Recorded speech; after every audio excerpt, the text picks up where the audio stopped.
Hallelujah. ಅತಿ ಬೇಗನೆ ಬರಲಿರೋ ಮೊದಲಿಂಗನಾದ ಯೇಸು ಕ್ರಿಸ್ತನ ನಾಮದಲ್ಲಿ ಬಂದಿರುವಂಥ ಪ್ರತಿಯೊಬ್ಬರು ಕೂಡ ವಂದನೆಗಳು. ದೇವರು ನಿಮ್ಮನ್ನು ಅತ್ಯಧಿಕವಾಗಿ ಆಶೀರ್ವಾದ ಮಾಡಲಿ. ಈ ಸಮಯದಲ್ಲಿ ನಮ್ಮ ಬಲಗೈಯನ್ನು ಮೇಲೆ ಕೆತ್ತೋಣ, ಈ ವಾಕ್ಯವನ್ನು ಅರಿಕೆ ಮಾಡೋಣ. ಯೆಹೋವನು ಒಳ್ಳೆಯವನು, ಆತನ ಕೃಪೆಯು ಶಾಶ್ವತವಾಗಿರುವುದು. ಯೆಹೋವನು ಒಳ್ಳೆಯವನು, ಆತನ ಕೃಪೆಯು ಶಾಶ್ವತವಾಗಿರುವುದು. ಯೆಹೋವನು ಒಳ್ಳೆಯವನು, ಆತನ ಕೃಪೆಯು ಶಾಶ್ವತವಾಗಿರುವುದು. Amen, amen, amen. Hallelujah. Praise the Lord. ದೇವ್ರ ವಾಕ್ಯವನ್ನು ನಾವು ಧ್ಯಾನ ಮಾಡಲಿಕ್ಕೆ ಹೋಗ್ತಾ ಇದ್ದೇವೆ. ಲೋಕದಲ್ಲಿ ಜೀವಿಸುವಂಥ ಮನುಷ್ಯರಾಗಿರ್ತಕ್ಕಂಥ ನಮಗೆ ನಮ್ಮನ್ನು ಬಹಳವಾದ ರೀತಿಯಲ್ಲಿ ನಮ್ಮನ್ನು ಸಣಕಲು ಮಾಡುವಂಥ ಒಂದು ಪರಿಸ್ಥಿತಿ ಮನುಷ್ಯನಿಗಿರುವಂಥದ್ದು ಯಾವುದು ಅಂದರೆ ಚಿಂತೆ. ಹಲ್ಲೆಲೂಯಾ. ಯಾವುದ್ರಿ? ಚಿಂತೆ. ಏನೇನೋ ಮುಂದೆ ಯಾವ ರೀತಿಯಾಗಿ ಆಗುತ್ತೆ ಭವಿಷ್ಯತ್ ಎಂಬುದಾಗಿ ಆ ಒಂದು ವಿಷಯಗಳನ್ನು ಕುರಿತಾಗಿ ಹೆಚ್ಚಾಗಿ ಅದರ ಬಗ್ಗೆನೇ ಭಯಪಡುತ್ತಾ ನನ್ನ ಜೀವಿತ ಮುಂದೆ ಏನಾಗ್ಬಿಡುತ್ತೋ ಎಂಬುದಾಗಿ ನೆನೆಸುತ್ತಾ ಏನು ಮಾಡ್ತಾ ಇರ್ತಾರೆ, ಕೆಲವು ಜನ ಚಿಂತೆ ಮಾಡ್ತಾ ಇರ್ತಾರೆ. ಹಲ್ಲೆಲೂಯಾ. Praise Lord. ದೇವ್ರ ವಾಕ್ಯ ಹೇಳ್ತಾ ಇದೆ, ನೀನು ಯಾವ ವಿಷಯಕ್ಕಾಗಿ ಚಿಂತೆ ಮಾಡುವಂಥ ಅಗತ್ಯತೆ ಇಲ್ಲ, ಅವಶ್ಯಕತೆ ಇಲ್ಲ. ಚಿಂತೆ ಮಾಡುವಂಥವರು ಚಿತೆಗೆ ಸೇರಿಸಲ್ಪಡ್ತಾರೆ, ಚಿಂತೆ ಮಾಡುವಂಥವರು ಇಳಿಯಲ್ಪಡ್ತಾರೆ ಹೊರತಾಗಿ ಚಿಂತೆ ಮಾಡಿ ಒಂದು ಮೊಳ ಉದ್ದಕ್ಕೆ ಬೆಳೆಯುವುದು ನಿಮ್ಮಲ್ಲಿ ಯಾರಿಂದ ಆದೀತು ಎಂಬುದಾಗಿ ಯೇಸುಸ್ವಾಮಿ ಏನು ಮಾಡ್ತಾ ಇದ್ದಾರೆ, ಪ್ರಶ್ನೆ ಮಾಡ್ತಾ ಇದ್ದಾರೆ ಪ್ರಿಯರೇ. ಹಲ್ಲೆಲೂಯಾ. ಅದರ ಸಲುವಾಗಿ ಮನುಷ್ಯರು ಅನೇಕವಾದ ವಿಷಯಗಳಲ್ಲಿ ಚಿಂತಾಕ್ರಾಂತರಾಗಿ ಜೀವಿಸ್ತಾ ಇರ್ತಾರೆ. ಕೆಲವೊಬ್ಬರಿಗೆ ತಾವು ಹಾಕಿದ ಕೈ ಕೆಲಸ ಸಫಲ ಆಗಲಿಲ್ಲ ಅಂದರೆ, ಆ ಕೈ ಕೆಲಸ ಮುಗಿಲಿಲ್ಲ ಅಂದರೆ ಅವರು ಅದರ ವಿಷಯವಾಗಿ, ಹಣದ ವಿಷಯವಾಗಿರ್ಬೋದು, ಇನ್ನೊಂದು ಮುನ್ನೊಂದು ಕಾರ್ಯದ ವಿಷಯವಾಗಿ ಇರ್ಬೋದು, ಅವ್ರು ಏನು ಮಾಡ್ತಾರೆ, ಚಿಂತೆ ಮಾಡ್ತಾ ಇರ್ತಾರೆ ಪ್ರಿಯರೇ. ಸಾಲ ಇಸ್ಕೊಂಡಂಥವರು ಸಾಲವನ್ನು ಯಾವ ರೀತಿಯಾಗಿ ನಾನು ತೀರಿಸಬೇಕು, ಅದರ ವಿಷಯವಾಗಿ ದೇವರು ನನ್ನನ್ನು ಬಲಪಡಿಸ್ತಾನ ಇಲ್ವಾ, ಮುಂದೆ ನನ್ನ ಭವಿಷ್ಯತ್ತು ಏನು, ನನ್ನ ಮಕ್ಕಳ ಜೀವಿತ ಏನು ಎಂಬುದಾಗಿ ಸಾಲವನ್ನು ತೀರಿಸುವುದರ ಬಗ್ಗೆ ಕೆಲವು ಜನ ಚಿಂತೆ ಮಾಡ್ತಾ ಇರ್ತಾರೆ. ಕೆಲವು ಜನ ಬಿತ್ತಿದಂಥ ಬೀಜ ಒಳ್ಳೆ ರೀತಿಯಲ್ಲಿ ಬೆಳೆಯನ್ನು ಕೊಡುತ್ತದೋ ಇಲ್ಲವೋ, ಮುಂದೆ ಏನಾಗುತ್ತೋ, ಏನೇನೋ ಹಣ ಬೇರೆಯವ್ರ ಹತ್ರ ಇಸ್ಕೊಂಬಂದು ನಾನು ಅದಕ್ಕೆ ಇನ್ವೆಸ್ಟ್ಮೆಂಟ್ ಮಾಡಿದ್ದೀನಿ, ಆದರೆ ಆ ಹಣ ನನಗೆ ಪುನಃ ಸಿಗುತ್ತೋ ಇಲ್ವೋ ಎನ್ನುವಂಥ ಅನೇಕ ವಿಷಯಗಳಲ್ಲಿ ಮನುಷ್ಯನ ಏನು ಮಾಡ್ತಾ ಇರ್ತಾನೆ, ಚಿಂತೆ ಮಾಡ್ತಾ ಇರ್ತಾನೆ. ಆದರೆ ಯೇಸು ಕ್ರಿಸ್ತನು ಹೇಳ್ತಾ ಇದ್ದಾನೆ, ನೀವು ಯಾವ ವಿಷಯವಾಗಿ ಚಿಂತೆಯನ್ನು ಮಾಡುವಂಥ ಅವಶ್ಯಕತೆ ಅಗತ್ಯತೆ ಇಲ್ಲ. ಅದರ ಸಲುವಾಗಿ ನಾಳೆ ಎಂಬುದಾಗಿ ನೀನು ಕೊಚ್ಚಿಕೊಳ್ಳೋದಕ್ಕೆ ಹೋಗಬೇಡ. ಒಂದು ದಿನದ ಒಳಗಡೆ ಏನಾಗುತ್ತೋ ಅದು ನಿನಗೆ ತಿಳಿಯೋದು. ಜ್ಞಾನೋಕ್ತಿಗಳ ಪುಸ್ತಕ 27ನೇ ಅಧ್ಯಾಯದಲ್ಲಿ ಆ ವಚನವನ್ನು ನಾವು ನೋಡ್ತಾ ಇದ್ದೇವೆ ಪ್ರಿಯರೇ. ಹಲ್ಲೆಲೂಯಾ. Praise Lord. ಇವತ್ತಿನ ದಿವಸ ದೇವರು ನಮ್ಮನ್ನು ಕಾಯ್ದು ಕಾಪಾಡಿ ನಡೆಸ್ತಾ ಇದ್ದಾನಲ್ಲ, ಅದಕ್ಕೆ ನಾವು ಕೃತಜ್ಞತೆ ಉಳ್ಳವರಾಗಿ ಜೀವಿಸಬೇಕು ಪ್ರಿಯರೇ. ಹಲ್ಲೆಲೂಯಾ. Praise Lord. ಒಂದು ವಾಕ್ಯವನ್ನು ನೇರವಾಗಿ ಓದಿಕೊಳ್ಳೋಣ. ಕೀರ್ತನೆಗಳ ಪುಸ್ತಕ 55ನೇ ಕೀರ್ತನೆ 27ನೇ ವಾಕ್ಯ. ಕೀರ್ತನೆಗಳು 55:22. ನಿನ್ನ ಚಿಂತಾಭಾರವನ್ನು ಯೆಹೋವನ ಮೇಲೆ ಹಾಕು, ಆತನು ನಿನ್ನನ್ನು ಉದ್ಧಾರ ಮಾಡುವನು, ನೀತಿವಂತನನ್ನು ಎಂದಿಗೂ ಕದಲಗೊಳಿಸನು. ಹಲ್ಲೆಲೂಯಾ.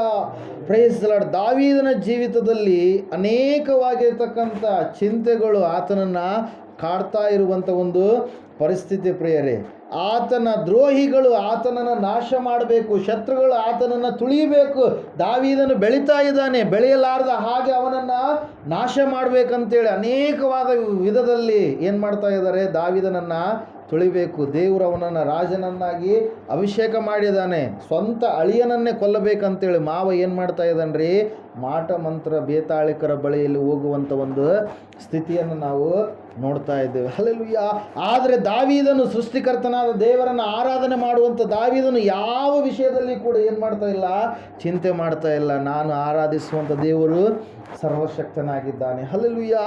ಆತನು ನನ್ನ ಕುರುಬನಾಗಿದ್ದಾನೆ, ನನ್ನನ್ನು ಬಲಪಡಿಸುವವನಾಗಿದ್ದಾನೆ, ನನ್ನನ್ನು ಎಂದಿಗೂ ಕೂಡ ಕೈ ಬಿಡಲಾರದವನಾಗಿದ್ದಾನೆ, ನನ್ನ ಕೊರತೆಯನ್ನು ನೀಗಿಸುವವನಾಗಿದ್ದಾನೆ. ನೀವು ಅಂದ್ಕೊಳ್ಬೋದು, ನನಗಿಂತ ನನ್ನ ಎದುರುಗಡೆ ಇರತಕ್ಕಂಥ ಪಕ್ಷದವರ ಸಂಖ್ಯೆ ಏನಾಗಿದೆ, ಬಹಳ ಹೆಚ್ಚಾಗಿದೆ. ಅವರನ್ನು ನಾನು ಯಾವ ರೀತಿಯಾಗಿ ಮಣಿಸಬೇಕು, ಎಲ್ಲರೂ ಅವ್ರ ಪರವಾಗಿಯೇ ನಿಂತ್ಕೊಂಡಿದ್ದಾರೆ. ನ್ಯಾಯ ಗೆಲ್ತಾ ಇಲ್ಲ, ಅನ್ಯಾಯವೇ ಏನಾಗ್ತಾ ಇದೆ, ಗೆಲ್ತಾ ಇದೆ. ಲೋಕವನ್ನು ಅನ್ಯಾಯ ಆಳ್ತಾ ಇದೆ, ಅವರ ಮಧ್ಯದಲ್ಲಿ ನಾನು ತುಳಿಯಲ್ಪಡ್ತೀನೇನೋ ಎನ್ನುವಂಥ ವಿಷಯದಲ್ಲಿ ಚಿಂತಾಕ್ರಾಂತನು ಆಗಿರ್ಬೋದು. ಆದರೆ ವಾಕ್ಯ ಹೇಳ್ತಾ ಇದೆ ಪ್ರಿಯರೇ, ದೇವ್ರ ವಾಕ್ಯ ಹೇಳ್ತಾ ಇದೆ ಏನಂತೇಳಿ, ಅವರು 100 ಜನ ಇದ್ದರು, ನೀನು ಒಬ್ಬನೇ ಇದ್ದರೂ ಕೂಡ ಗೆಲುವು ಯಾರ್ದು, ನಿನ್ನದು. ಯಾಕಂದರೆ ನಿನ್ನ ಪಕ್ಷವಾಗಿ ಯಾರಿದ್ದಾರೆ, ದೇವರಿದ್ದಾನೆ. ನೀತಿವಂತನನ್ನು ದೇವರು ಎಂದಿಗೂ ಕೂಡ ಏನು ಮಾಡಲ್ಲಂತೆ, ಕದಲಗೊಳಿಸೋದಿಲ್ಲ. ಹೀಗೆ ಒಬ್ಬ ತಾಯಿ ಬಹಳ ಚಿಂತೆಯಿಂದ, ಬಹಳ ಬೇಸರಿಕೆಯಿಂದ 20 ವರ್ಷಗಳ ಕಾಲ ಆಕೆ ಅನೇಕವಾಗಿರ್ತಕ್ಕಂಥ ಸಮಸ್ಯೆಗಳನ್ನು ಎದುರುಗೊಂಡು ದೇವರ ಆಲಯಕ್ಕೆ ಹೋಗ್ತಾ ಇದ್ದಾಳೆ ಪ್ರಿಯರೇ. ಹಲ್ಲೆಲೂಯಾ. ಆಕೆ ಕುರಿತಾಗಿ ನಾವು ನೋಡ್ತಾ ಇದ್ದೇವೆ ಸತ್ಯವೇದದಲ್ಲಿ 1ನೇ ಸಮುವೇಲನ ಗ್ರಂಥ 1ನೇ ಅಧ್ಯಾಯದಲ್ಲಿ ಆಕೆ ಹೆಸರು ಹನ್ನಳು ಎಂಬುದಾಗಿ. ಹಲ್ಲೆಲೂಯಾ. ಆಕೆ ಮದುವೆ ಮಾಡಿಕೊಂಡಿದ್ದಾಳೆ, ಆದರೆ ಆಕೆಗೆ ಸಂತಾನ ಭಾಗ್ಯ ಇಲ್ಲ. ಆಕೆ ಮದುವೆ ಮಾಡಿಕೊಂಡಿದ್ದಾಳೆ, ಆದರೆ ಸಂತಾನ ಭಾಗ್ಯವಿರಲಾರ್ದಂಥ ಒಂದು ಸಮಸ್ಯೆ ಆಕೆಯನ್ನು ಕಾಡಿ ಅದರ ಕುರಿತಾಗಿ ಅನೇಕ ದಿವಸಗಳವರೆಗೆ ಆಕೆ ಏನು ಮಾಡ್ತಾ ಇದ್ದಾಳೆ? ಚಿಂತೆ ಮಾಡ್ತಾ ಇದ್ದಾಳೆ. ಆಕೆ ಸೃಷ್ಟಿಕರ್ತನಾದ ದೇವರನ್ನ ಆರಾಧನೆ ಮಾಡ್ತಾ ಇದ್ದಾಳೆ. ವರ್ಷಕ್ಕೊಂದು ಸಾರಿ ಜಾತ್ರೆಗೆ ಹೋಗ್ತಾ ಇದ್ದಾಳೆ, ಬರ್ತಾ ಇದ್ದಾಳೆ. ಆದರೆ ಹೋಗ್ತಾ ಇದ್ದಾಳೆ, ಬರ್ತಾ ಇದ್ದಾಳೆ ಹೊರತಾಗಿ ದೇವರನ್ನು ಪರಿಪೂರ್ಣವಾಗಿ ಆಕೆ ಏನು ಮಾಡಿಲ್ಲ? ನಂಬಿಲ್ಲ.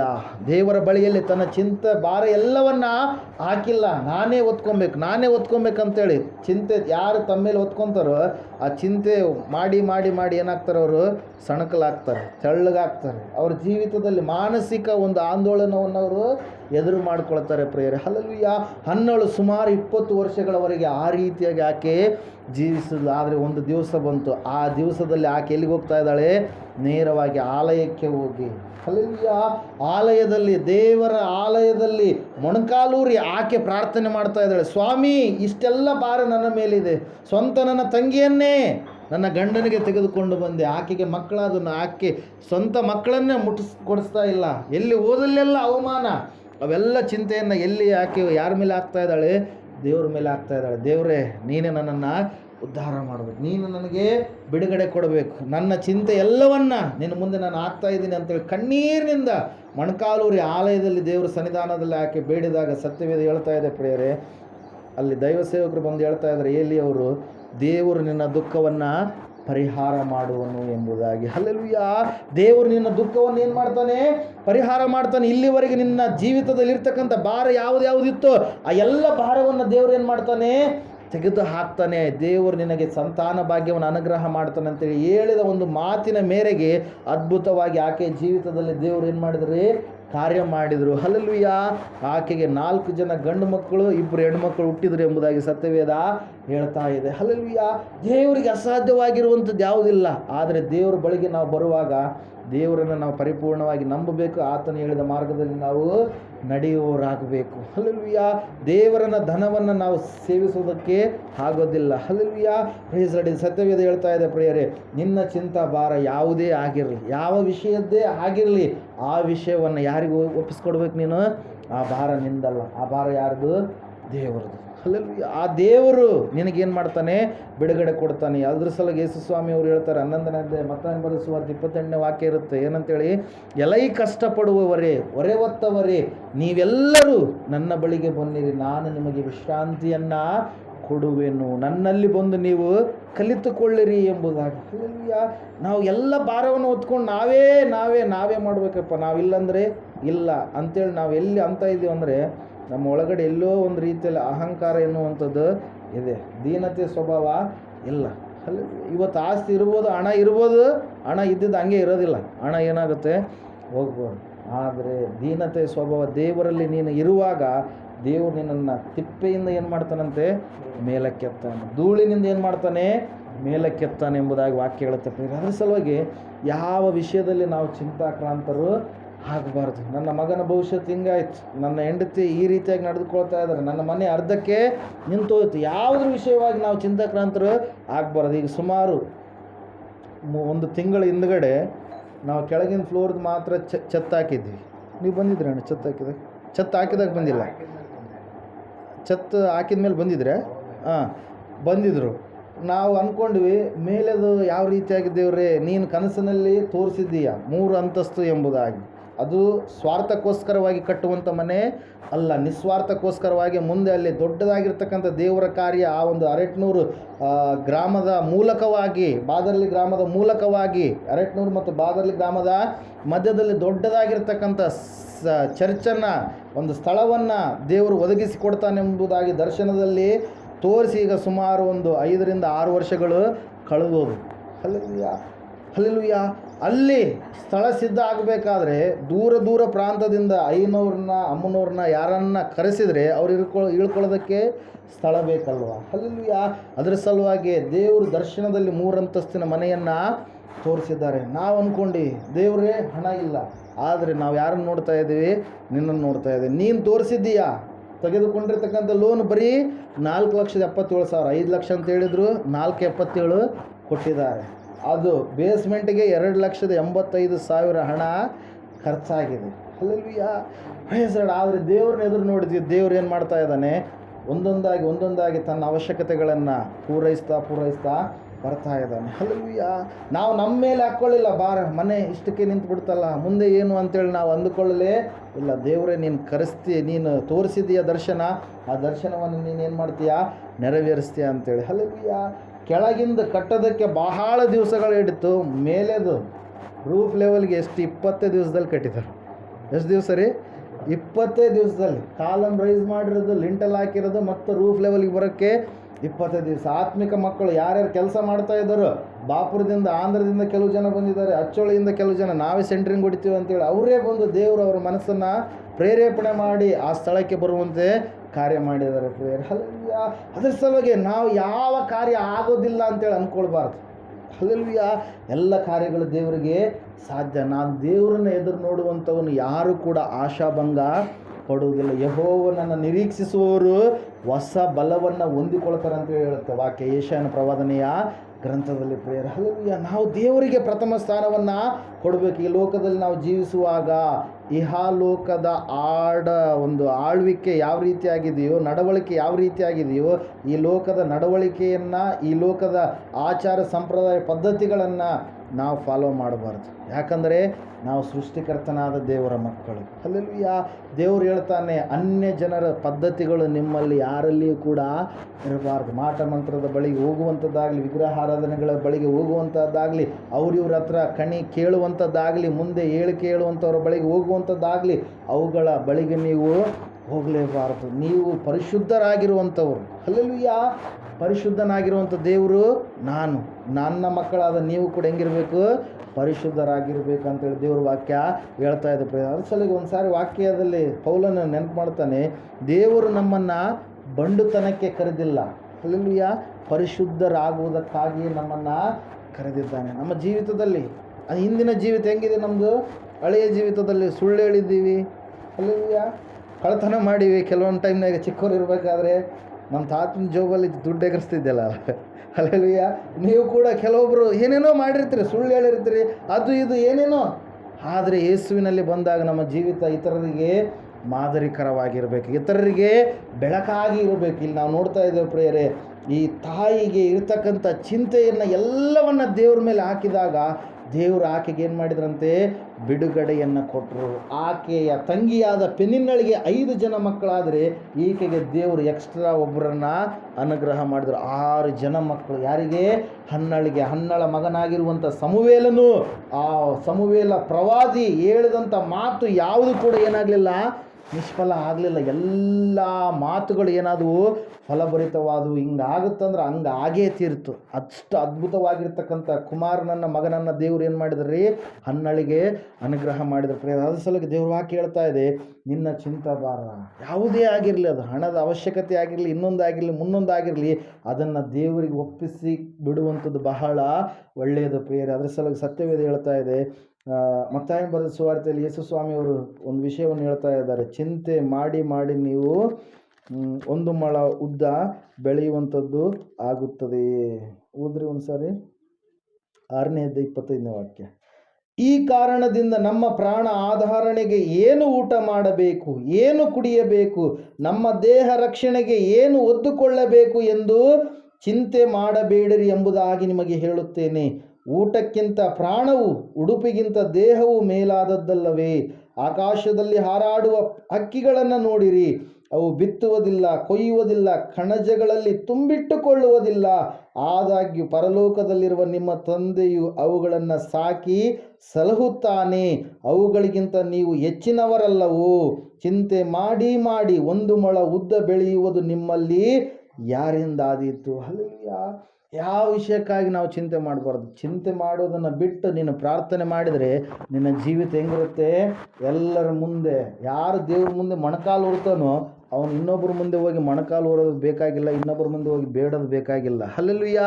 ಯಾರು ಮೊಣಕಾಲು ಊರಿ ದೇವರಲ್ಲಿ ಪ್ರಾರ್ಥನೆ ಮಾಡ್ತಾರೋ ಅವರು ಹೋಗುವಂಥ ದಾರಿಯನ್ನು ದೇವ್ರು ಏನು ಮಾಡ್ತಾನೆ, ಅಡ್ಡಿ ಆತಂಕಗಳಿದ್ರೂ ಕೂಡ ಅವುಗಳನ್ನ ಏನು ಮಾಡ್ತಾನೆ, ತೆಗೆದಾಕ್ತಾನೆ ಪ್ರೇರೆ. ಕೆಂಪು ಸಮುದ್ರನೇ ಏನಾಯ್ತಂತೆ, 2 ಭಾಗ ಆಯಿತು. ಗೋಡೆಗಳೋಪಾದಿಯಲ್ಲಿ ನಿಂತುಕೊಳ್ತು. ಯಾಕಂದರೆ ದೇವರ ಮನುಷ್ಯನಾಗಿರ್ತಕ್ಕಂಥ ಮೋಶೆ ಕೋಲನ್ನು ಚಾಚಿದಾಗ, ದೇವರಿಗೆ ಪ್ರಾರ್ಥಿಸಿದಾಗ ಆ ಕೆಂಪು ಸಮುದ್ರ ಮತ್ತು 2 ಭಾಗ ಆಗಬೇಕಾದ್ರೆ ಸಾಮಾನ್ಯವಾಗಿರ್ತಕ್ಕಂಥ ಸಂಗತಿನ.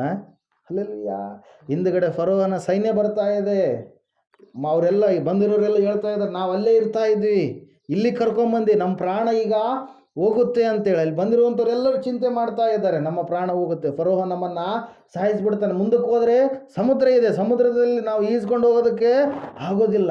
ಹೊಳೆ ಬಂದಾಗಲೇ ನೋಡಿದಾಗ ಎಷ್ಟೋ ದೊಡ್ಡದು ಅನಿಸುತ್ತೆ. ಸಮುದ್ರ ಅಂದರೆ ಹೆಂಗ್ರಿ, ನೋಡಿದಿರಿ ಯಾರಾದರೂ ಸಮುದ್ರ ನೋಡಿದ್ದೀರಾ?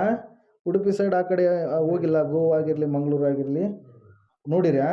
ಎಲ್ಲಿ ನೋಡಿದ್ರು ಕೂಡ ಏನು ಕಾಣುತ್ತೆ ರೀ, ನೀರೇ ಕಾಣುತ್ತೆ. ಡ್ಯಾಮ್ ನೋಡಿದ್ದೀರಲ್ಲ, ಹೊಸಪೇಟೆ ಡ್ಯಾಮ್ ನೋಡಿಲ್ಲ? ಹೋಗಿಲ್ಲ. ಇಲ್ಲಿಂದ ನೋಡಿದ್ರೆ ಎಲ್ಲಿ ಕೊನೆಯವರೆಗೂ ಆಕಾಶ, ಆ ನೀರು ಯಾರು ಅಂಟಿಕೊಂಡಿದವೇನೋ ಅನ್ನೋ ರೀತಿಯಲ್ಲಿ ಇರುತ್ತೆ. ಅಷ್ಟು ದೊಡ್ಡದಾಗಿರ್ತಕ್ಕಂಥ ಸಮುದ್ರ. ಆ ಸಮುದ್ರವೇ ಏನಾಯ್ತಂತೆ, 2 ಭಾಗವಾಯಿತು. ದೇವರು ಅವರನ್ನು ನಡೆಸಿದ್ರು ಪ್ರಿಯರೇ. ಹಲ್ಲೆಲೂಯಾ. ಅದ್ರ ಸಲುವಾಗಿ ಪ್ರಾರ್ಥನೆ ಮಾಡುವಂಥ ಭಕ್ತನು ಇನ್ನೊಬ್ಬರ ಮುಂದೆ ಬೇಡುವಂಥ ಅವಶ್ಯಕತೆ ಇರೋದಿಲ್ಲ. ದೇವರು ಅವನ ಅವಶ್ಯಕತೆಗಳನ್ನು ಕರೆಕ್ಟಾಗಿ ಯಾವ ಸಮಯಕ್ಕೆ ಬೇಕೋ ಆ ಸಮಯದಲ್ಲಿ ಏನು ಮಾಡ್ತಾರೆ, ಪೂರೈಸ್ತಾರೆ ಪ್ರಿಯರೇ. ಹಲ್ಲೆಲೂಯಾ. ಅದ್ರ ಸಲುವಾಗಿ ದೇವರು ವಾಕ್ಯ ಹೇಳ್ತಾ ಇದೆ, ಇವತ್ತು ನಿನ್ನ ಜೀವಿತದಲ್ಲಿ ನಿನ್ನ ಹೊಲದ ಸಮಸ್ಯೆ ಆಗಿರ್ಬೋದು, ಮನೆ ಸಮಸ್ಯೆ ಆಗಿರ್ಬೋದು, ಮಕ್ಕಳ ಸಮಸ್ಯೆ ಆಗಿರ್ಬೋದು, ಸೊಸೆಂದ್ರ ಸಮಸ್ಯೆ ಆಗಿರ್ಬೋದು, ಯಾವ ಸಮಸ್ಯೆ ಆಗಿರಲಿ ಅದನ್ನು ದೇವರ ಮುಂದೆ ನೀನು ಹೇಳ್ಕೊ. ಹನ್ನಳು ಯಾರ ಮುಂದೆ ಹೇಳ್ಕೊಂಡ್ಲು? ದೇವರ ಮುಂದೆ. ದೇವಾಲಯದಲ್ಲಿ ಹೇಳಿಕೊಂಡಂಥ ಸಮಯದಲ್ಲಿ, ದೇವರ ಸನ್ನಿಧಾನದಲ್ಲಿ ಹೇಳಿಕೊಂಡಂಥ ಸಮಯದಲ್ಲಿ ಅದ್ಭುತವಾಗಿ ಆಕೆಯ ಚಿಂತೆ ಏನಾಯ್ತು ರೀ, ಈಡೇರಿತ್ತು, ಬಗೆಹರಿತ್ತು. ಆಕೆ ಚಿಂತೆ ಮಾಡುವಂಥ ಅಗತ್ಯತೆ ಇಲ್ಲದ ಹಾಗೆ ದೇವರು ಆಕೆಗೆ ಹೆಚ್ಚೆಚ್ಚಾಗಿ ಒದಗಿಸಿ ಕೊಟ್ಟರು ಪ್ರಿಯರೇ. ದಾವೀದನು ಕೂಡ ಚಿಂತೆ ಮಾಡಲಿಲ್ಲ, ದೇವರ ಮೇಲೆ ಆತುಕೊಂಡ. ಯೆಹೋವನೇ ನನಗೆ ಕುರುಬನು, ನಾನು ಯಾವ ವಿಷಯಕ್ಕಾಗಿ ಕೊರತೆ ಪಡುವಂಥದ್ದು ಬೇಕಾಗಿಲ್ಲ ಎಂಬುದಾಗಿ ಹೇಳಿದಂಥ ದಾವೀದನನ್ನು ದೇವರು ಉನ್ನತವಾಗಿ ಏನು ಮಾಡಿದ್ರಿ, ಆಶೀರ್ವಾದ ಮಾಡು. ದಿನಕ್ಕೆ ತ್ರಿಕಾಲದಲ್ಲಿಯೂ ನಾನು ಯೆಹೋವನಿಗೆ ಮೊರೆ ಇಡುವೆನು, ಏಳಾವರ್ತಿ ದೇವರನ್ನು ಕೊಂಡಾಡುವೆನು. ಒಬ್ಬ ರಾಜನಾಗಿದ್ದಾಗಲೂ ಕೂಡ 3 ಸಾರಿ ಪ್ರಾರ್ಥನೆ ಮಾಡುವಂಥ ಅಭ್ಯಾಸ ಯಾರಿಗಿತ್ತು? ದಾವೀದನಿಗೆ. 7 ಸಾರಿ ಆರಾಧನೆ ಮಾಡಿ ದೇವರನ್ನ ಸ್ತುತಿ ಮಾಡುವಂಥ ವ್ಯಕ್ತಿ ಯಾರಾಗಿದ್ದ? ಅರಸನಾಗಿರುವಂಥ ದಾವೀದ ಪ್ರಿಯರೇ. ಹಲ್ಲೆಲೂಯಾ. ಆದರೆ ಇವತ್ತಿನ ದಿನ ನಾನು ಅನ್ಕೊತೀನಿ, ಈ ಯಾವುದಿದು ಮದ್ಲಾಪುರಲ್ಲಿ ಪ್ರಾರಂಭದಲ್ಲಿ ಎಷ್ಟು ವರ್ಷಗಳಾಗಿರ್ಬೋದು ಈಗ ದೇವರು ನಂಬಿ ಈ ಕಡೆ ಭಾಗದವರು? ಅಲ್ಲ, ಇಲ್ಲಿ ಮೊದಲ ತುಂಬ ವರ್ಷಗಳು. ನೀವು ಚಿಕ್ಕವರಿದ್ದಾಗ ಇತ್ತು. ಅವಾಗ ಭಕ್ತಿ ಹೆಂಗಿತ್ತು? ಬಹಳ ಇತ್ತು. ಬರ್ತಾ ಏನಾಗಿದೆ ಈಗ? ಏನೂ ಇಲ್ಲಾರ್ದಂಗೆ 0 ಲೆವೆಲ್ಗೆ ಬಂದಂಗೆ ಆಗ್ಬಿಟ್ಟಿದೆ. ಯಾಕೆ ಹೇಳ್ರಿ? ದೇವ್ರ ಮೇಲೆ ಆತ್ಕೊಳ್ತಾ ಇಲ್ಲ, ತಮ್ಮ ಮೇಲೆ ತಾವು ಆತ್ಕೊಳ್ಳುವಂಥವರಾಗಿದ್ದಾರೆ. ಇತರರನ್ನು ನೋಡಿ ಏನು ಮಾಡ್ತಾ ಇದ್ದಾರೆ?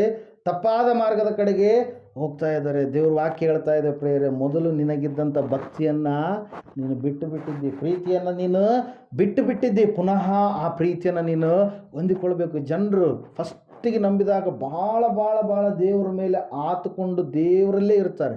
ಬರ್ತಾ ಅವ್ರ ತಳಿಗಳು ಕೆಲವೊಂದು ಭಾಗದಲ್ಲಿ ಹೋದಂಥ ಸಮಯದಲ್ಲಿ ಹೇಳಿಕೊಳ್ಳೋಕೆ ಮಾತ್ರ 100 ವರ್ಷದ ಕ್ರೈಸ್ತರು, 200 ವರ್ಷದ ಕ್ರೈಸ್ತರು.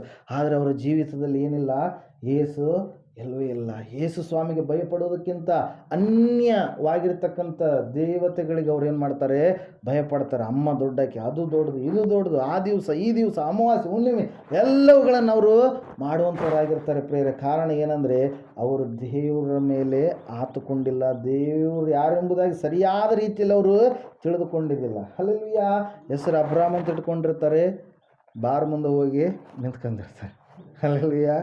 ಇಸ್ಸಾಕ್ ಎಂಬವರೆಲ್ಲ ಇಸ್ಪೇಟ್ ಆಡ್ತಾ ಇರ್ತಾರೆ. ದೇವರಿಗೆ ಅವಮಾನಕರವಾಗಿರ್ತಕ್ಕಂಥ ಸ್ಥಿತಿ. ಅದರ ಸಲುವಾಗಿ ಇಲ್ಲಿ ವಾಕ್ಯ ಹೇಳ್ತಾ ಇದೆ ಏನಂತ ಹೇಳಂದರೆ, ನೀನು ನಿನ್ನ ಚಿಂತೆ ಭಾರ ಯಾವುದೇ ಆಗಿರಲಿ ದೇವರ ಮೇಲೆ ಹಾಕು. ಹೀಗೆ ಇಸ್ರಾಯೇಲ್ ದೇಶದಲ್ಲಿ ಒಂದು ಸಾರಿ ದೊಡ್ಡದಾಗಿರ್ತಕ್ಕಂಥ ಒಬ್ಬ ವ್ಯಕ್ತಿ, ಒಂದು 10 ಫೀಟ್ ಹೈಟ್ ಇದ್ದಾನೆ, ದಪ್ಪ ಕೈಗಳು, ದಪ್ಪ ಕಾಲುಗಳು, ಅವನನ್ನು ನೋಡಿದ್ರೇ ಭಯಪಡುತ್ತೆ. ಅಂತಹ ವ್ಯಕ್ತಿ ಯುದ್ಧಕ್ಕೆ ಬಂದಿದ್ದಾನೆ ಪ್ರಿಯರೇ. ಅವನ ಹೆಸರೇನು? ಗೊಲ್ಯಾತ. 17ನೇ ಅಧ್ಯಾಯ 1ನೇ ಸಮುವೇಲನ ಗ್ರಂಥದಲ್ಲಿ ಇರುತ್ತೆ ಪ್ರಿಯರೇ. ಅವನನ್ನು ನೋಡಿ ಎಲ್ಲರೂ ಭಯಭ್ರಾಂತರಾಗಿದ್ದಾರೆ. ಆಯಿತು, ದೇವರು ನಂಬಿದಂಥ ಮಕ್ಕಳಾಗಿರ್ತಕ್ಕಂಥ ನಮ್ಮನ್ನೆಲ್ಲರನ್ನ ಅವನು ಸಾಯಿಸಿಬಿಡ್ತಾನೆ, ಎಲ್ಲರನ್ನ ಹಿಡಿದು ಸಾಯಿಸ್ತಾನೆ, ನಮ್ಮ ದೇಶವನ್ನೆಲ್ಲ ಆಕ್ರಮಣ ಮಾಡ್ಕೊಂಡ್ಬಿಡ್ತಾರೆ ಫಿಲಿಸ್ಟೇರ್ ಅಂತೇಳಿ ಅಂದುಕೊಂಡ್ರು ಪ್ರೇಯರ್. ಆ ಸಮಯದಲ್ಲಿ ಎಲ್ಲರೂ ದೇವ್ರನ್ನ ಬಿಟ್ಟುಬಿಟ್ಟಿದ್ದಾರೆ, ಮೊದಲ ಭಕ್ತಿಯನ್ನೆಲ್ಲ ಬಿಟ್ಟುಬಿಟ್ಟಿದ್ದಾರೆ. ಆದರೆ ಚಿಂತೆ ಮಾಡಲಾರ್ದ ಚಿಂತೆಯನ್ನೆಲ್ಲ ದೇವ್ರ ಮೇಲೆ ಹಾಕುವಂಥ ದಾವೀದ ಅಣ್ಣವರಿಗೆ ಬುತ್ತಿ ಕೊಡ್ಬೇಕಂತೇಳಿ ಅವ್ರ ಯೋಗಕ್ಷೇಮ ವಿಚಾರ ಮಾಡ್ಬೇಕಂತೇಳಿ ಎಲ್ಲಿಗೆ ಹೋಗಿದ್ದಾನೆ? ಯುದ್ಧ ನಡೆಯುವಂಥ ಸ್ಥಳಕ್ಕೆ ಹೋಗಿದ್ದಾನೆ ಪ್ರೇಯರ್. ಅಲ್ಲಿ ವಾಕ್ಯ ಹೇಳ್ತಾ ಇದೆ, ತಂದೆ ತನ್ನ ಕಿರಿ ಮಗನಾಗಿರ್ತಕ್ಕಂಥ 8ನೇ ಮಗನಾಗಿರ್ತಕ್ಕಂಥ ದಾವೀದನನ್ನು ಎಲ್ಲಿ ಕಳಿಸಿದ್ರು? ಅಣ್ಣ ಅವರ ಯೋಗಕ್ಷೇಮವನ್ನು ವಿಚಾರ ಮಾಡಿ ಬಾ ಅಂತೇಳಿ ಕಳಿಸಿದಾಗ ದಾವೀದನ ಹೋಗ್ತಾನೆ. ಇವರೆಲ್ಲ ಟೆಂಟ್ ಬಿಟ್ಟು ಯಾರೂ ಹೊರಗಡೆ ಬರ್ತಾ ಇಲ್ಲ. ಅವನು ನೋಡಿ ಎಲ್ಲರೂ ಕೂಡ ಏನು ಮಾಡಿಬಿಟ್ಟಿದ್ದಾರೆ? ಭಯಪಟ್ಟು ಬಿಟ್ಟಿದ್ದಾರೆ. ಯಾರೂ ಕೂಡ ಹೊರಗಡೆ ಬರ್ತಾ ಇಲ್ಲ. ಅವನ ಆಕಾರ ಆ ಥರ ಇದೆ, ಅವನ ಧ್ವನಿ ಆ ಥರ ಇದೆ, ಅವನ ಕತ್ತಿ, ಅವನ ಕುಂಟೆ ಅಂತೀವಲ್ಲ ಅಷ್ಟು ನೇಗಿಲಿನೋಪಾದಿಯಲ್ಲಿ ದೊಡ್ಡದಾಗಿರ್ತಕ್ಕಂಥ ಕತ್ತಿ ಉಳ್ಳವನು ಆಗಿದ್ದಾನೆ. ಹಲ್ಲೆಲೂಯಾ.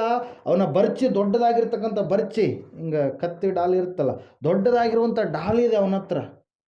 ಆ ಕತ್ತಿ ಎತ್ತಕ್ಕೆ ಬೇರೆಯವರಿಂದ ಆಗೋದಿಲ್ಲ. ಅಂತಹ ದೈತ್ಯಾಕಾರದ ವ್ಯಕ್ತಿ ಪ್ರಿಯರೇ. ಅಂಥವನನ್ನು ನೋಡಿ ಎಲ್ಲರೂ ಭಯಪಟ್ಟಾಗ ರಾಜ ಭಯಪಟ್ಟಿದ್ದಾನೆ, ಎಲ್ಲರೂ ಭಯಪಟ್ಟಿದ್ದಾರೆ. ಆದರೆ ಚಿಂತೆಯ ಭಾರವನ್ನು ತನ್ನ ಮೇಲೆ ಹಾಕಿಕೊಳ್ಳಲಾರದು ದಾವೀದ ಆ ಸ್ಥಳಕ್ಕೆ ಹೋಗಿದ್ದಾನೆ ಪ್ರೇಯರ್. ಅಲ್ಲಿ ವಾಕ್ಯ ಹೇಳ್ತಾ ಇದೆ ಏನಂತೇಳಂದರೆ, ಇವರೆಲ್ಲರೂ ಆ ವ್ಯಕ್ತಿಯನ್ನು ನೋಡಿ ಭಯಪಡ್ತಾ ಇದ್ದಾರೆ. ದಾವೀದ ಮಾತ್ರ ಯಾರನ್ನು ನೋಡ್ತಾ ಇದ್ದಾನೆ? ದೇವರನ್ನು ನೋಡ್ತಾ ಇದ್ದಾನೆ. ಹಲ್ಲೆಲೂಯಾ. ನನ್ನ ದೇವರ ಹೆಸರಿನಲ್ಲಿ ನಾನು ಅವನ ಮುಂದೆ ಹೋಗ್ತೀನಿ. ಆ ಫಿಲಿಸ್ಟರವನು ಎಷ್ಟರವನವನು ನನ್ನ ದೇವರನ್ನ ಅವಮಾನ ಮಾಡೋದಕ್ಕಂತೇಳಿ ಹೋದ ಪ್ರಿಯರೇ, ಹೋಗಿದ್ದಾನೆ. ಏನು ತಗೊಂಡು ಹೋಗಿದ್ದಾನೆ? 5 ಕಲ್ಲುಗಳು, ಹೊಳೆಯಲ್ಲಿರ್ತಕ್ಕಂಥ 5 ನುಣುಪಾದ ಕಲ್ಲುಗಳನ್ನು ಆರಿಸ್ಕೊಂಡ ಕವಣೆ ಇತ್ತು. ಯಾಕಂದ್ರೆ ಅವನ ಕೆಲಸ ಏನು? ಕುರಿ ಕಾಯುವಂಥ ಹುಡುಗ. ಯಾವುದಕ್ಕೂ ಪ್ರಯೋಜನ ಬರಲ್ಲ ಅಂತೇಳಿ ಏನು ಮಾಡ್ಯಾರ? ಕುರಿಗಳು ತಂದು ಕುರಿಯನ್ನು ಕಾಯಪ್ಪ ನೀನು ಅಂತೇಳಿ ಅವನು ಕೊಟ್ಟರೆ, ಆ ಒಂದು ಸಮಯದಲ್ಲಿ ದಾವೀದ ಹೋಗಿ ಏನು ಮಾಡ್ತಾ ಇದ್ದಾನೆ? ಒಂದೇ ಸಾರಿ ಹಿಂಗೆ ಬೀಸ್ತಾ ಇದ್ದಾನೆ. ಅವನು ಅಂದ್ಕೊಳ್ತಾ ಇದ್ದಾನೆ, ದಾವೀದ ಎಷ್ಟಿದ್ದಾನೆ? ಚಿಕ್ಕವನು, 14 ವರ್ಷದ ಹುಡುಗ. ಎಷ್ಟು ರೀ? 14 ವರ್ಷ. ಆಕಾಶಿಗೆ ಎಷ್ಟಿರ್ಬೋದು? 10. ಇನ್ನೊಂದು 4 ವರ್ಷ ಎಕ್ಸ್ಟ್ರಾ ಅನ್ಕರಿ. ಅಲ್ಲೆಲ್ಲೂ ಶಾಂತನು ಹೆಸರಿರ್ಬೋದು. ಅಲ್ಲೆಲ್ಲೂ 14 ವರ್ಷದ ಹುಡುಗ. ಆ ಹುಡುಗ ಯಾರ ಮೇಲೆ ಭರವಸೆ ಇಟ್ಟಿದ್ದಾನೆ? ದೇವ್ರ ಮೇಲೆ ಭರವಸೆ ಇಟ್ಟಿದ್ದಾನೆ. ಇವರೆಲ್ಲ ಆಯ್ತಪ್ಪ ನಮ್ಮಿಂದ ಆಗೋದಿಲ್ಲ. ಆದರೆ ದೇವ್ರ ಮೇಲೆ ಇವ್ರು ಏನು ಮಾಡಿಬಿಟ್ಟಿದ್ದಾರೆ? ಭರವಸೆಯನ್ನು ತಕ್ಕೊಂಡ್ಬಿಟ್ಟಿದ್ದಾನೆ. ಆ ಸಮಯದಲ್ಲಿ ದಾವೀದನು ಹೋಗಿದ್ದಾನೆ. ದಾವೀದ ದೇವ್ರನ್ನ ಮಾತ್ರ ನೋಡ್ತಾ ಇದ್ದಾನೆ, ಗೊಲ್ಯಾತನನ್ನು ನೋಡ್ತಾ ಇಲ್ಲ. ಹಲ್ಲೆಲೂಯಾ. ಗೊಲ್ಯಾತ ದೊಡ್ಡವನೇ, ಯಾರು ಕೂಡ ಅವನನ್ನು ಎದುರಿಸೋದಕ್ಕೆ ಆಗಲ್ಲ, ನಿಜನೇ. ಆದರೆ ದೇವ್ರಿಗಿಂತ ದೊಡ್ಡವನು ಅಲ್ಲ. ದೇವ್ರಿಗಿಂತ ನಿನ್ನ ಸಮಸ್ಯೆ ಯಾವುದೇ ಆಗಿರಲಿ ಅದು ದೊಡ್ಡದು ಅಲ್ಲ. ದೇವ್ರಿಗಿಂತ ನಿನಗೆ ಆಗುವಂಥ ಅನ್ಯಾಯ ಯಾವುದೇ ಆಗಿರಲಿ ಅದು ದೊಡ್ಡದು ಅಲ್ಲ. ದೇವರಿಗೆ ಅಸಾಧ್ಯವಾಗಿರುವಂಥದ್ದು ಯಾವುದಿಲ್ಲ. ದಾವೀದನು ಹೋದ, ಒಂದೇ ಕವಣೆ. ಹಲ್ಲೆಲೂಯಾ. ಅವನಂತ ಇದ್ದಾನೆ ನೋಡಿ, ಈ ಸೌಲ ರಾಜ ನಾಯಿ ಅಂತೇಳಿ ಅಂದ್ಕೊಂಡಿದ್ದಾನೆ ನನ್ನನ್ನು. ನಾಯಿಯನ್ನು ಓಡಿಸೋದಕ್ಕೆ ಹುಡುಗನ ಕಳಿಸ್ತಾರೆ. ಆ ಹುಡುಗನನ್ನು ನನ್ನ ಬಳಿಗೆ ಕಳಿಸಿದ್ದಾನಲ್ಲ ಅಂತೇಳಿ ನಿನ್ನನ್ನು ಸೀಳಿ ಏನು ಮಾಡ್ತೀನಿ? ನಾಯಿಗಳಿಗೆ, ಪಕ್ಷಿಗಳಿಗೆ ನಿನ್ನನ್ನು ಹಾಕಿಬಿಡ್ತೀನಿ ಅಂತೇಳಿ ಅಂದಾಗ ದಾವೀದನು ಹೇಳ್ತಾ ಇದ್ದಾನೆ, ನೀನು ಎಷ್ಟರವನು? ಹಲ್ಲೆಲೂಯಾ. ನಾನು ನನ್ನ ದೇವರ ನಾಮವನ್ನು ಉಳ್ಳವನಾಗಿ ನಾನು ಬಂದಿದ್ದೀನಿ ಅಂತೇಳಿ ಒಂದೇ ಒಂದು ಕವಣೆ ಏಟು ಏನು ಮಾಡ್ತಾ ಇದ್ದಾನೆ ರೀ? ಹೊಡಿತಾ ಇದ್ದಾನೆ. ಅದು ನೇರವಾಗಿ ಎಲ್ಲಿ ಬಿತ್ತು? ಇಲ್ಲಿ ಬಿತ್ತು ಅಣಿಗೆ. ಹಲ್ಲೆಲೂಯಾ. ಹಂಗೆ ಏನು ಮಾಡಿದ ಅವನು? ಬಿದ್ದು ಬಿಟ್ಟ. ಅವನ ಕತ್ತಿ ಎತ್ತಲಾರ್ದು ಎತ್ತಿ ಏನು ಮಾಡಿದ? ಇಲ್ಲಿ ಹಾಕಿದಾಗ ರುಂಡ ಏನಾಯ್ತು ರೀ? ಹೊರಗಡೆ ಬಂತು. ಅಂಥ ದೈತ್ಯಾಕಾರದ ವ್ಯಕ್ತಿಯನ್ನು ಯಾರು ಸಾಯಿಸಿದರು? ದಾವೀದನು ಸಾಯಿಸಿದ್ರು. ಇಡೀ ದೇಶದವರೆಲ್ಲರೂ ಏನಾಗಿದ್ದಾರೆ? ಟೆಂಟ್ ಒಳಗಡೆ ಇದ್ದಾರೆ. ಆದರೆ ಟೆಂಟಿನಿಂದ ಹೊರಗಡೆ ಹೋದವನು ಒಬ್ಬನೇ ಒಬ್ಬ. ಹಲ್ಲೆಲೂಯಾ. ಅವನನ್ನು ನೋಡಿ ಇಡೀ ದೇಶವೆಲ್ಲ ಭಯಪಟ್ಟಿದ್ದಾರೆ. ಅಷ್ಟು ದೈತ್ಯಾಕಾರದ ವ್ಯಕ್ತಿಯನ್ನು ಸಾಯಿಸೋದಕ್ಕೆ ದೇವರು ಬಳಸಿರುವಂಥದ್ದು ಯಾರನ್ನ ರೀ? ಒಬ್ಬ ಹುಡುಗನನ್ನು. ಹಲ್ಲೆಲೂಯಾ. ದೈತ್ಯಾಕಾರದ ವ್ಯಕ್ತಿಯನ್ನು ಅವರು ಬಿಟ್ಟಿದ್ದಾರೆ ಫಿಲಿಸ್ಟಿಯರು. ದೇವರು ಈ ಕಡೆಯಿಂದ ಯಾರನ್ನು ಬಿಟ್ಟಿದ್ದಾನೆ ರೀ? ಸಣ್ಣ ಹುಡುಗನನ್ನು ಬಿಟ್ಟಾನೆ. ಹಲ್ಲೆಲೂಯಾ.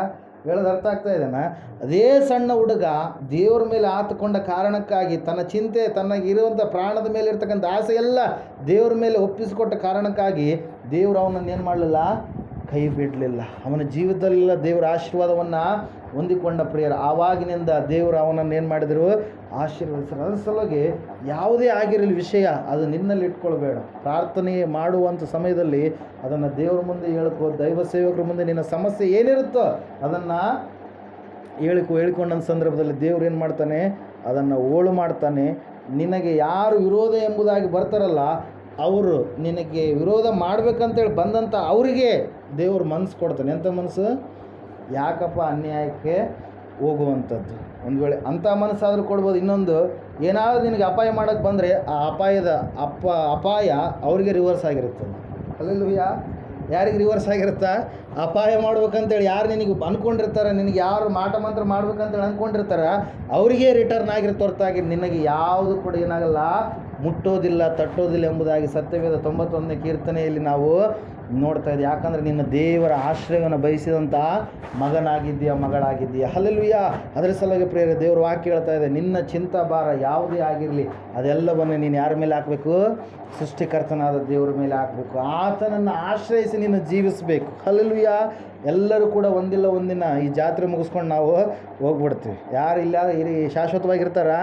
ಯಾರು ಇರಲ್ಲ. ಆದರೆ ಇರುವಾಗ ಸ್ಥಿರವಾಗಿರುವಂಥ ಆಸ್ತಿ ಸೃಷ್ಟಿಕರ್ತನಾದ ದೇವರನ್ನು ನಾವು ಸಂಪಾದನೆ ಮಾಡಿಕೊಂಡು ಆತನು ಹೇಳಿದ ಮಾರ್ಗದಲ್ಲಿ ನಡೆದು ಆತನು ಬರ್ತೀನಿ ಅಂತ ಹೇಳಿದಾನ, ಆತನ ಬರುವಿಕೆಗೆ ನಾವು ಎದುರು ನೋಡ್ತಾ ಇರಬೇಕು. ದುಡಿಯುವಂಥ ವಾಯ್ದೆ ಕೊಟ್ಟಿದ್ದಾನ ನಮಗೆ. ನಾವು ಯಾವ್ಯಾವ ಕೆಲಸ ಮಾಡ್ತೀವಿ ಆಯಾ ಕೆಲಸದಲ್ಲಿ ನಾವು ಪ್ರಾಮಾಣಿಕವಾಗಿ ಜೀವಿಸುವಂಥವ್ರು ಆಗಬೇಕು ಪ್ರಿಯರೇ. ಹಲ್ಲೆಲೂಯಾ. ಈ ಸಮಯದಲ್ಲಿ ನಾವೆಲ್ಲರೂ ಎದ್ದು ನಿಂತ್ಕೊಳ್ಳೋಣ, ಪ್ರಾರ್ಥನೆ ಮಾಡೋಣ. ದೇವ್ರ ವಾಕ್ಯ ಹೇಳ್ತಾ ಇದೆ, ನೀನು ಚಿಂತೆ ಮಾಡಬೇಡ. ಯಾವ ವಿಷಯಕ್ಕಾಗಿ ನೀನು ಚಿಂತೆ ಮಾಡಬೇಡ. ಬಾದಲ್ಲಿ ಮೃತ್ಯುಂಜಯ ಮಠಕ್ಕೆ ಅನೇಕರು ಚಿಂತಾಕ್ರಾಂತರಾಗಿ ಭಯಪಟ್ಟಂಥವರಾಗಿ, ಅಯ್ಯೋ ನಮಗೆ ಅವರು ಮಾಟಮಂತ್ರ ಮಾಡಿಸ್ತಾರೆ, ಅಯ್ಯೋ ಅನೇಕ ವರ್ಷಗಳಿಂದ ಮಕ್ಕಳಿಲ್ಲಾರ್ದ ಹಾಗೆ ನಾನು ಜೀವಿಸ್ತಾ ಇದ್ದೇನೆ, ನನ್ನ ಗಂಡ ನನ್ನನ್ನು ಬಿಟ್ಟು 2 ವರ್ಷ ಆಯಿತು, 3 ವರ್ಷ ಆಯಿತು, 4 ವರ್ಷ ಆಯಿತು, ನನ್ನ ಕುಟುಂಬ ಹೀಗೇನೆ 7 ವರ್ಷಗಳಿಂದ ಗಂಡನು ನನ್ನ ಹೆಂಡತಿ ನನ್ನನ್ನು ಬಿಟ್ಟು ಹೋಗಿದ್ದಾಳೆ ಎಂಬುದಾಗಿ ಅನೇಕ ಸಮಸ್ಯೆಗಳಿಂದ ಬಂದಂಥವ್ರು ಪ್ರಿಯರೇ. ಕ್ಯಾನ್ಸರಿಂದ ಬಂದಂಥವ್ರು, HIV ಯಿಂದ ಬಂದಂಥವ್ರು, ಅನೇಕ ಗಡ್ಡೆಗಳು ಉಳ್ಳವರಾಗಿ ಚಿಂತೆ ಉಳ್ಳವರಾಗಿ ಬಂದಂಥ ಸಮಯದಲ್ಲಿ ಅವರಿಗೆ ವಾಕ್ಯ ಹೇಳಲಾಗಿ ಸೃಷ್ಟಿಕರ್ತನಾದ ದೇವರ ಮೇಲೆ ಅವರು ಆತುಕೊಂಡಾಗ ತಮ್ಮ ಚಿಂತೆ ಭಾರವನ್ನೆಲ್ಲ ದೇವರ ಮೇಲೆ ಹಾಕಿದಾಗ ಪ್ರಾರ್ಥನೆ ಮಾಡುವುದರ ಮೂಲಕವಾಗಿ ಅವರು ತಮ್ಮ ಜೀವಿತದಲ್ಲಿ ಬಿಡುಗಡೆಯನ್ನು ಹೊಂದಿಕೊಂಡಿದ್ದಾರೆ ಪ್ರಿಯರೇ. ಹೀಗೆ ಹೊಲದ ವಿಷಯದಲ್ಲಿ ಅನೇಕ ಸಮಸ್ಯೆಗಳಿರ್ತಕ್ಕಂಥ ಒಬ್ಬ ವ್ಯಕ್ತಿ ದೇವರ ಬಳಿಗೆ ಬಂದಾಗ ಯಾವ ಹೊಲ ಕೊಡೋದಿಲ್ಲ ಎಂಬುದಾಗಿ ಹೇಳಿದರು, ಆ ಹೊಲ ಪ್ಲಸ್ ಇನ್ನು ಬೇರೆ ಹೊಲ ಕೂಡ ಆತನಿಗೆ ಸಿಕ್ಕಿತು. ತಿಮ್ಮಾಪುರದಲ್ಲಿರ್ತಕ್ಕಂಥ ಒಬ್ಬ ವ್ಯಕ್ತಿ ಪ್ರಿಯರೇ, ಅದೇ ರೀತಿಯಾಗಿ ದೇವರು ನಿನ್ನ ಜೀವಿತದಲ್ಲಿ ಕಾರ್ಯ ಮಾಡ್ತಾನೆ. ನಿನಗೆ ಅಸಾಧ್ಯ ಅನ್ನಿಸುವಂಥ ಕಾರ್ಯಗಳನ್ನು ದೇವರ ಬಳಿಯಲ್ಲಿ ನೀನಿರುವಾಗ ದೇವರು ಸುಸಾಧ್ಯಗೊಳಿಸ್ತಾನೆ. ಹಣದ ಅನುಕೂಲತೆಯನ್ನು ಒದಗಿಸಿಕೊಡ್ತಾನೆ. ನಿನಗೆ ಗೊತ್ತಿಲ್ಲ ಅದು, ಆದರೆ ದೇವರು ಒದಗಿಸಿಕೊಡ್ತಾನೆ. ಯಾವುದೋ ಒಂದು ಮೂಲದಿಂದ ದೇವರು ನಿನ್ನನ್ನು ಆಶೀರ್ವದಿಸಲಿಕ್ಕಿದ್ದಾನೆ. ಆದರೆ ನಿನ್ನ ಭರವಸೆ ಎಲ್ಲವನ್ನ ನಿನ್ನ ದೇವರ ಮೇಲೆ ಇಡಬೇಕು. ದೇವರು ವಾಕ್ಯ ಹೇಳ್ತಾ ಇದೆ, ನಿನ್ನ ಚಿಂತಾ ಭಾರವನ್ನೆಲ್ಲ ಯೆಹೋವನ ಮೇಲೆ ಹಾಕು, ಆತನು ನಿನ್ನನ್ನು ಉದ್ಧಾರ ಮಾಡುವನು. ಆತನು ನಿನ್ನನ್ನು ಹಾಳು ಮಾಡುವಂಥ ದೇವರಲ್ಲ, ಕೈ ಬಿಡುವ ದೇವರಲ್ಲ, ಕಾಡುವ ದೇವರಲ್ಲ. ಆತನು ಈ ಲೋಕದಲ್ಲಿರ್ತಕ್ಕಂಥ ವಿಗ್ರಹ ಶಕ್ತಿಗಳು, ಮಾಟಮಂತ್ರ ಶಕ್ತಿಗಳು, ದೇವರುಗಳು, ದೇವತೆಗಳು ಎನ್ನಿಸುವಂಥ ಶಕ್ತಿಗಳು ನಿನ್ನನ್ನು ಕಾಡಬಹುದು. ಆದರೆ ಸೃಷ್ಟಿಕರ್ತನಾದ ದೇವರು ನಿನ್ನನ್ನು ಕಾಡುವವನಲ್ಲ. ಆ ಕಾಡಿಕೆಯಿಂದ ನಿನ್ನನ್ನು ಬಿಡಿಸಿ ನಿನ್ನನ್ನು ಆಶೀರ್ವದಿಸಿ ನಿನಗೆ ಯಾವ ಮಾಟ ಮಂತ್ರ ತಂತ್ರ ಶಕ್ತಿಗಳು ತಾಕಲಾರದ ಹಾಗೆ ನಿನ್ನನ್ನು ಕಾಪಾಡುವವನಾಗಿದ್ದಾನೆ ಪ್ರಿಯರೇ. ಈ ಸಮಯದಲ್ಲಿ ದೇವರ ಹತ್ರ ಬೇಡು, ದೇವರೇ ನಿನ್ನ ಚಿಂತೆ ಯಾವುದಾಗಿದೆ ಆ ಚಿಂತೆಯನ್ನು ಹೇಳ್ಕೊ. ದೇವರೇ ನನಗೆ ಈ ಚಿಂತೆ ಇದೆ ಸ್ವಾಮಿ. ಆ ಚಿಂತೆ ಮಾಡಿ ಯಾರ ಮುಂದೆ ಹೇಳಿಕೊಳ್ಳಲಾರದ ಸ್ಥಿತಿಗೆ ಒಳಗಾಗಿ ಸಮಯದಲ್ಲಿ ನಿನ್ನ ಹತ್ರ ಬೇಡ್ತಾ ಇದ್ದೀನಪ್ಪ. ಆ ಚಿಂತೆ ನನ್ನಿಂದ ತೊಲಗಿಸಲ್ಪಡಲ್ಲ. ಆ ಚಿಂತೆ ಭಾರ ಎಲ್ಲ ನನ್ನ ಮೇಲೆ ಹಾಕ್ತಾ ಇದ್ದೇನೆ ಸ್ವಾಮಿ. ನೀನು ಹೇಳಿದ್ದೀಯಪ್ಪ, ಚಿಂತೆ ಭಾರವನ್ನೆಲ್ಲ ನನ್ನ ಮೇಲೆ ಹಾಕ್ರಿ, ನಾನು ನಿಮ್ಮನ್ನು ಉದ್ಧಾರ ಮಾಡುವೆನೆಂಬುದಾಗಿ. ಚಿಂತೆ ಭಾರ ಯಾರು ಯೇಸುವಿನ ಮೇಲೆ ಹಾಕ್ತಾರೋ ಅವರನ್ನು ದೇವರು ಉದ್ಧಾರ ಮಾಡಲಿಕ್ಕಿದ್ದಾನೆ. ಅದಕ್ಕಾಗಿ ಸ್ತೋತ್ರ. Hallelujah, hallelujah. ಮಹೋನ್ನತನಾದ ದೇವರೇ, ಮಹಾಪರಿಶುದ್ಧನಾದ ದೇವರೇ, ನಿನಗೆ ಸ್ತೋತ್ರಗಳಯ್ಯ. ಕರ್ತನೆ, ಈ ಸ್ಥಳದಲ್ಲಿ ಸಭೆಯಾಗಿ ಕೂಡಿ ಬಂದಿರತಕ್ಕಂಥ ಇವರನ್ನು, ಇವರ ಕುಟುಂಬದವರೆಲ್ಲರನ್ನ ಆಶೀರ್ವಾದ ಮಾಡಯ್ಯ. ಇವರು ಯಾವ ಯಾವ ವಿಷಯದಲ್ಲಿ ಚಿಂತಾಕ್ರಾಂತರಾಗಿದ್ದಾರೋ ಸ್ವಾಮಿ, ಅದಕ್ಕಾಗಿಯೇ ನೀನು ಮಾತನಾಡಿದ್ದೀಯ ಸ್ವಾಮಿ. ಇವು ಮುಂಜಾನೆ ವೇಳೆಯಲ್ಲಿ ಸ್ವಾಮಿ ಯಾವ ಯಾವ ವಿಷಯದಲ್ಲಿ ಇವರು ಚಿಂತಾಕ್ರಾಂತರಾಗಿ ಜೀವಿಸ್ತಾ ಇದ್ದಾರೆ ಸ್ವಾಮಿ, ಆ ಚಿಂತೆಯ ಭಾರವನ್ನೆಲ್ಲ ಸ್ವಾಮಿ ನಿನ್ನ ಮೇಲೆ ಆಗ್ತಾ ಇದೆಯಪ್ಪ. ಹೌದು ಸ್ವಾಮಿ, ಕೆಲವೊಬ್ಬರು ಕರ್ತನೆ ತಮ್ಮ ಮಕ್ಕಳ ವಿಷಯವಾಗಿ, ಸೊಸೆಯಂದ್ರ ವಿಷಯವಾಗಿ, ಮೊಮ್ಮಕ್ಕಳ ವಿಷಯವಾಗಿ, ಹೊಲದ ವಿಷಯವಾಗಿ, ಮನೆ ಕಟ್ಟುವಂಥ ವಿಷಯವಾಗಿ, ಇನ್ನು ಮದುವೆಯ ವಿಷಯವಾಗಿ, ಕರ್ತನೆ ಮಕ್ಕಳ ಮದುವೆ ಕಾರ್ಯಗಳ ವಿಷಯವಾಗಿ, ಕರ್ತನೆ ಎಲ್ಲವುಗಳ ವಿಷಯವಾಗಿ ಚಿಂತೆಯಲ್ಲಿದ್ದಾರೆ ಸ್ವಾಮಿ. ಬೆಳೆದಂಥ ಬೆಳೆಯ ವಿಷಯವಾಗಿ ಚಿಂತೆಯಲ್ಲಿದ್ದಾರೆ ಸ್ವಾಮಿ. ಕರ್ತನೆ ಹೊಲ ರಿಜಿಸ್ಟ್ರೇಷನ್ ಆಗಿರುವಂಥದ್ದು ಬೇರೆಯವರು ಮಾಡಲಿಕ್ಕಿರ್ತಾರೆ ಎನ್ನುವಂಥ ಚಿಂತೆಯಲ್ಲಿದ್ದಾರೆ ಸ್ವಾಮಿ. ಅವೆಲ್ಲವುಗಳನ್ನು ಸ್ವಾಮಿ ನಿನ್ನ ಮೇಲೆ ಆಗ್ತಾ ಇದೀವಪ್ಪ. ಹೌದು ರಾಜ, ನೀನು ಹೇಳಿದ್ದೀಯ ಕರ್ತನೆ, ಮಾತು ಕೊಟ್ಟಿದ್ದೀಯ, ಭಾಷೆ ಕೊಟ್ಟಿದ್ದೀಯ ಸ್ವಾಮಿ. ನಿನ್ನ ಚಿಂತಾ ಭಾರವನ್ನು ನನ್ನ ಮೇಲೆ ಹಾಕು, ನಾನು ನಿನ್ನನ್ನು ಖಂಡಿತವಾಗಿ ಉದ್ಧಾರ ಮಾಡ್ತೇನೆ. ನೀತಿವಂತನಾದ ನಿನ್ನನ್ನು ಎಂದಿಗೂ ಕೂಡ ಕದಲಗೊಡಿಸುವುದಿಲ್ಲ ಎಂಬುದಾಗಿ ಆ ವಾಗ್ದಾನ ಸ್ವಾಮಿ ಕೂಡಿ ಬಂದಿರತಕ್ಕಂಥ ಇವರೆಲ್ಲರ ಮೇಲೆ ಬಿಡುಗಡೆ ಮಾಡ್ತಾ ಇದ್ದೇವೆ. ಆ ವಾಗ್ದಾನ ನೆರವೇರಿಸ, ಇವರ ಜೀವಿತದಲ್ಲಿ ಎಲ್ಲ ಕಾರ್ಯಗಳ ವಿಷಯದಲ್ಲಿ ಜಯವನ್ನು ಅನುಗ್ರಹ ಮಾಡು ಕರ್ತನಿನ ಮಕ್ಕಳಾದ ನಾವು ಅಲ್ಲೇ ಇರುವಂಥವರಲ್ಲ ಸ್ವಾಮಿ, ಉನ್ನತವಾಗಿ ಬೆಳೆಯುವಂಥವರು ನೀನು ಹಬ್ಬಿಕೊಳ್ಳುವಿ ಎಂಬುದಾಗಿ ಯೆಶಾಯನ ಪ್ರವಾದನೆ ಗ್ರಂಥ 54ನೇ ಅಧ್ಯಾಯ 3ನೇ ವಚನದಲ್ಲಿ ನೀನು ಹೇಳಿದೆ ಸ್ವಾಮಿ. ಹೆದರಬೇಡ, ಅವಮಾನ ಆಗುವುದಿಲ್ಲ, ನಾಚಿಕೆಗೆ ಈಡಾಗುವುದಿಲ್ಲ, ನೀನು ಆಶಾಭಂಗ ಪಡುವುದಿಲ್ಲ, ಯಾಕಂದರೆ ನಾನು ನಿನ್ನ ಸಂಗಡ ಇದ್ದೇನೆ. ಭಯಪಡಬೇಡ, ಯಾರಿಗೂ ಭಯಪಡಬೇಡ, ಯಾವ ಶಕ್ತಿಗೂ ಭಯಪಡಬೇಡ, ನಾನು ಸೃಷ್ಟಿಕರ್ತನಾದ ದೇವರು ಎಂಬುದಾಗಿ ನೀನು ಮಾತನಾಡಿದ್ದೀಯಪ್ಪ. ಆ ವಾಗ್ದಾನ ಕೂಡಿ ಬಂದಿರತಕ್ಕಂಥ ಇವರೆಲ್ಲರ ಜೀವಿತದಲ್ಲಿ ನೆರವೇರಿಸಿದಕ್ಕಾಗಿ ನಿನಗೆ ಅನಂತ ಸ್ತೋತ್ರಗಳನ್ನು ಸಲ್ಲಿಸುತ್ತಾ ಯೇಸು ಕ್ರಿಸ್ತನ ನಾಮದಲ್ಲಿ ಪ್ರಾರ್ಥಿಸಿ ಅರ್ಪಿಸಬೇಡಿ ಹೊಂದಿದ್ದೇವೆ ಪರಮ ತಂದೆ. ನಮ್ಮ ತಂದೆಯಾದ ದೇವರ ಶಾಶ್ವತವಾದ ಪ್ರೀತಿಯು, ಕುಮಾರನಾಗಿ ಬಂದಿರುವ ಯೇಸು ಕ್ರಿಸ್ತನ ಶಾಶ್ವತವಾದ ಕೃಪೆಯು, ಪರಿಶುದ್ಧಾತ್ಮ ದೇವರ ಶಾಶ್ವತವಾದ ಅನ್ಯತೆ ನಡೆಸಬೇಕು, ಅಲಂಕರಿಸಬೇಕು. ಕೂಡಿ ಬಂದಿರತಕ್ಕಂಥ ಇವರ ಸಂಘದಲ್ಲೂ ಸಕಲ ಸದ್ಭಕ್ತರ ಸಂಘದಲ್ಲೂ ಸದಾಕಾಲ ನೆಲೆಯಾಗಿರಲಿ ಸ್ವಾಮಿ. ಆಮೇಲೆ ಯೇಸು ರಕ್ತಕ್ಕೆ ಜಯ, ಸಕಲ ಪಾಪಗಳ ಲಯ. ಯೇಸು ರಕ್ತಕ್ಕೆ ಜಯ, ಸಕಲ ಪಾಪಗಳು ಲಯ. ಯೇಸು ಪ್ರಭು ರಕ್ತಕ್ಕೆ ಸಂಪೂರ್ಣ ವಿಜಯ, ಸಕಲ ಪಾಪಗಳಿಗೆ ಅನಂತ ಕಾಲ ನಾಶನ. Hallelujah, hallelujah, hallelujah. ಸ್ತೋತ್ರ, ಸ್ತೋತ್ರ, ಸ್ತೋತ್ರ. ಆಮೇನ್, ಆಮೇನ್, ಆಮೇನ್. ಇಂಥ ಒಳ್ಳೆ ಸಮಯದಳು ಯೇಸುವೇ ನಿನ್ನ ಬಳಿ ಬಂದೆವು, ನಿನ್ನ ಮಕ್ಕಳಾದ ನಾವು ನಿನ್ನನ್ನೇ ಆರಾಧಿಸಿ ಬಂದೆವು. ನಮ್ಮ ಮೇಲೆ ದಯವಿಡು ಸ್ವಾಮಿ, ನಿನ್ನ ಕರುಣೆಯನ್ನು ತೋರಿಸು. ನಮ್ಮ ಮೇಲೆ ದಯವಿಡು ಸ್ವಾಮಿ, ನಿನ್ನ ಕರುಣೆಯನ್ನು ತೋರಿಸು. ನಿನ್ನ ರಕ್ಷಕನಾಗಿ ಕಾಣಲು ಪ್ರೇರಿಸು ನಮ್ಮೆಲ್ಲರನ್ನು. ನಿನ್ನ ರಕ್ಷಕನಾಗಿ ಕಾಣಲು ಪ್ರೇರಿಸು ನಮ್ಮೆಲ್ಲರನ್ನು.